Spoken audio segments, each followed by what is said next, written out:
As Luffy raised his hockey-infused fist to strike, his body suddenly froze. Intense, searing pain erupted in his head. He stumbled, clutching his temples as fragmented memories began to surface. He had flashes of his childhood with Ace and Sabo, moments of laughter and tears, and the promise to always be there for each other. Luffy collapsed to his knees in front of the execution platform, gasping for breath as the internal battle raged within him. The memories implanted by Emu and the Elders clashed violently with the fragments of his real past. Ace watched in shock as Luffy writhed on the ground and began tugging at his chains to help him. The battlefield came to a standstill as everyone watched the strange scene unfold. Garp, Whitebeard, the Marines, and even the Elder spies hidden among the crowd. As Luffy writhed on the ground, Garp saw his grandson's pain and moved to help him. But Sengoku, seeing the potential threat to the world government's plans, stepped in. He tried to pin Garp down, but the old man wouldn't let anyone get between him and his grandson. He clashed with Sengoku, betraying the Marines in turn and choosing his family over everything else. In the chaos, Sakazuki stepped onto the execution platform. He had no patience for sentimentality or delays. With cold resolve, he seized the opportunity to end Ace's life while everyone was distracted. Before anyone could stop him, Sakazuki plunged his fist through Ace's chest. Time seemed to freeze as Ace's blood sprayed across the platform. His eyes widened in shock before a weak smile crossed his face. He whispered his final words, looking toward Luffy, telling him to live free. Ace collapsed, his chains rattling as his body slumped lifelessly to the ground. The battlefield fell silent, the weight of the moment suffocating everyone present. A loud roar was heard far from the execution platform as Whitebeard saw his son collapse. Luffy, still on his knees, stared at Ace's lifeless body. The memories of their shared childhood flashed vividly in his mind, breaking through the mental barriers implanted by the Elders. Emotions began overwhelming him, and for the first time in years, Luffy let himself feel. The pressure of his emotions erupted outward, releasing a devastating wave of Conqueror's haki. The battlefield shook as weaker Marines and pirates alike collapsed, unconscious from the sheer force of Luffy's will. Even the strongest among them, including Sengoku and the admirals, felt the crushing weight of his fury. Luffy's body began to transform. Dark, black, and red clouds began swirling around him like a storm, and his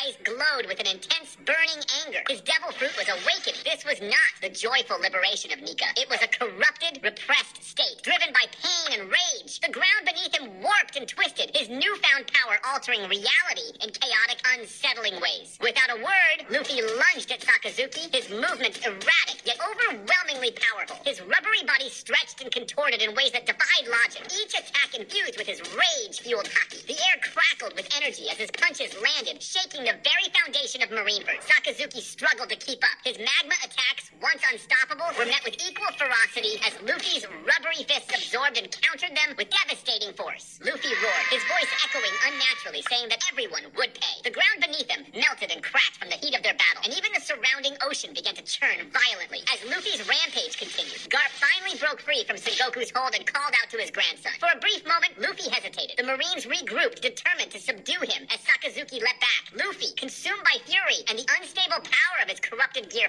5 form, overwhelmed the Marines attempting to restrain him. Spotting Sakazuki, Luffy dashed toward the Admiral as he grabbed a Marine saber on his way. With a single swing, the blade cleaved through Sakazuki's magma-coated arm, severing it completely. The Admiral screamed in agony, blood spraying. Sakazuki staggered back, attempting to counterattack, but the tremors of Whitebeard's quakes disrupted his footing. Massive cracks formed in the earth, and buildings collapsed into the sea. The battlefield was now a hellscape of destruction, and both pirates and Marines scrambled to survive. Amid the devastation, something even more ominous began to manifest. Dark magic circles appeared on the ground. From the center of the largest circle emerged Saint Saturn. Saturn's presence radiated authority and power, sending a wave of fear through the battlefield. The Gorosei's gaze locked onto Luffy, his voice calm but firm, cutting through the chaos like a knife. He told Luffy to stand down and return with him. Luffy, breathing heavily and visibly strained, turned to face Saturn. His Gear 5 form had begun to take its toll. His body trembled from the backlash, and his once unrelenting will faltered. Saturn took a step forward as Luffy's knees buckled, and the dark clouds around him began to dissipate. Just as Saturn moved to retrieve him, a figure appeared between them with a flash of red and gold. Shanks! The Yonko stood protectively in front of Luffy. His blade, Gryphon, was already unsheathed. His